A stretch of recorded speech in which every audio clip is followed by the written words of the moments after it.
let it bang, bang. Shout out dahil wala po tayong maulam at nag-isip tayo kung anong uulamin, so this time ay magko-corn beef naman po tayo. Yan, corn beef ang ating ulam for today. Yan, kasi kanina ulam natin ay manok, nung isang araw ay isda, so medyo tinatamad po ako maghanap ng uulamin. So ito muna yung ating uulamin, okay? Lalagyan natin siya ng 2 sibuyas. Yan, para medyo masarap pag-iisa. Diba mga kasimple? Yan po yung ating kakainin. Pero meron po akong ka-partner dyan. So ako po ay naglaga na ng nilagang itlog. Diba? Yan po ang itlog. Actually, luto na po siya. So hahanguin ko na lang po siya mamaya. Para lutong-luto siya. Boiled na boiled. Yan. Kasi ayaw po nila ng malasado. Gusto nila boiled. Boiled na boiled. Kayo mga kasimple, tayo po ay magluto na. Ano bang hapunan naman natin? Ayan, di ba? Lagi na lang tayo nag-iisip. Anong ipapakain natin sa ating mga kasama dito? Yan, paano budgetin? So, napakahirap mag-budget. Lalo na 100 ngayon, napakahirap budgetin. So, mainit na po itong ating sibuyas. Kung napapansin ko po, ito ay bilog. Wala lang, inapihan ko lang. Hini-enjoy ko lang po ang aking pagluluto. Yan. Piniplex ko lang kung anong ulam. Yan. Simple lang po si babes. Hindi po ako mayaman. Simple lang talaga. Yan. Simple lang magluto, pero rock. Nakain naman po sila ng mga ganyang corned beef. Although na ito ay parang pang-almusal, pero gusto nila ulam daw, corned beef.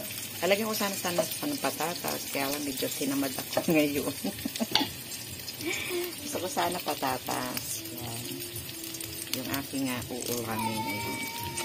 So, lalagyan na po natin siya.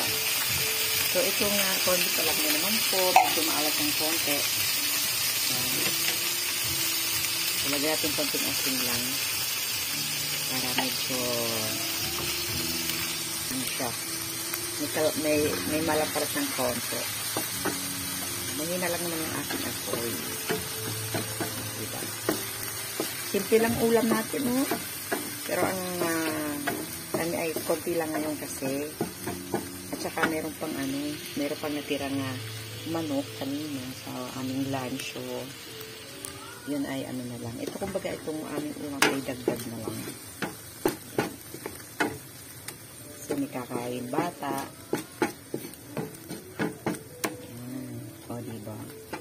So, hintay lang naman natin. Mga lang yan. Siguro mga 5 minutes. Luto na po yan. Diba? So, hindi naman tayo masyadong hirap na sa pagluluto. Kami-kami lang kasi. Walang masyadong tao ngayon sa bahay namin. Yan, kaya kukunti lang kami ng kakain. Yan. Diba? Sarap. Yan, medyo may kaartihan ngayon. Kasi yung isa po dyan ay mahilig sa sibuyas. So, yan, may toppings po siya na sibuyas. Pero mas maganda po, diba? Ang ibang toppings po ay yung sibuyas na puti. Yan. Gusto nung aking pangalawa na meron pang sibuyas na ganyan. O, diba? Iba-iba pong pagluluto, diba? Iba-iba ang gusto ng mga kasama natin sa bahay. Yan yung mga request po nila. Tutuusin. May maraming sibuyas, may mga ginisa. Diba? So, yan po. Luto na po yung ating corned beef. Yan. Ayan po ang ating hapunan today. Ating babalatan ng itlog. Itlog. Kanina, yung inahin ay kinatay na natin. Ito ngayon yung itlog. Nilaga naman natin. Yan. Magiging kapartner po to ng ating corned beef. Yan. Yung labis ay na ulam namin yung manok na tinola ay meron pa. So, doon na lang po yan sa aming nagpapadede. O, diba? Simpleng ulam lang po mga kasimple. Makaka-survive na po tayo kasi pakahirap po mag-budget. Totoo lang po, no? Mahirap maghanap ng ulam, kung ano na naman papaulam mo. Kasi mostly naman din mahilig sa gulay. Karamihan dito sa lalo may mga kasamang bata. Yan. Iniwas-iwas din namin yung masyadong nagbababoy. O, diba? So, yan po. At ipapartner natin po siya dyan mamaya. Diba? Masarap na rin po yan. Ayan pa, may manok pa. O, diba? Kaunti na lang pala. Pero okay lang po yan kasi ilang piraso pa pala yan. Yan. Ito, re-remedyohan ko po yan. Nalagyan ko po ng sabaw yan. Diba? So, salamat po mga kasimple, mga kananay at mga katambay, mga nandiyan. So, marami pong salamat. Sana po kahit sa muntik kong vlog, yan, ito po yung aking buhay, natural pong buhay, walang plastikan. Yan, maghahain na po ako mga kananay, so tayo na po yung kumain na.